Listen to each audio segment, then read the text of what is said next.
एक बार की बात है। एक गांव में रामदास नाम का एक नेक और ईमानदार व्यक्ति रहता था।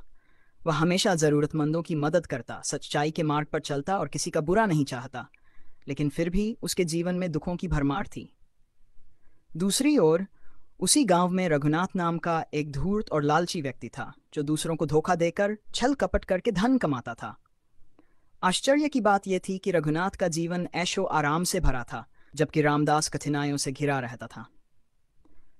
रामदास के मन में यह सवाल बार बार उठता, मैं सारा जीवन अच्छे कर्म करता हूँ, फिर भी मुझे दुख क्यों मिलता है?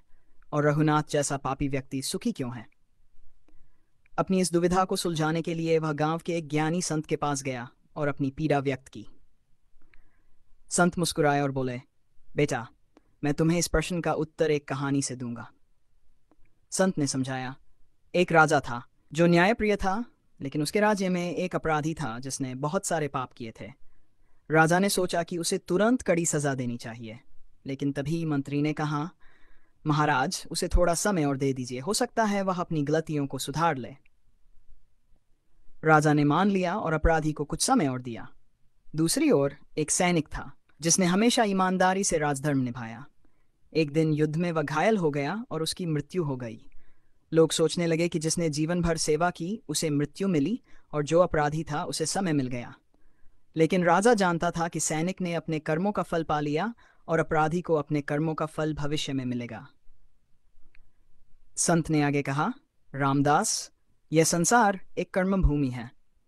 तुम्हारे पिछले जन्मों के कर्म भी तुम्हारे वर्तमान जीवन को प्रभावित करते हैं। अच्छे लोगों को कभी कभी अपने पिछले जन्म के कर्मों का फल भुगतना पड़ता है, जबकि बुरे लोग अपने अच्छे कर्मों का बचा हुआ फल भोग रहे होते हैं। लेकिन न्याय का चक्र कभी रुकता नहीं। जब समय आएगा तो पापी को भी अपने कर्मों का दंड मिलेगा और सच्चे व्यक्ति को उसका उचित फल मिलेगा। रामदास को अब समझ आ गया कि ईश्वर का न्याय तुरंत नहीं होता, लेकिन अवश्य होता है।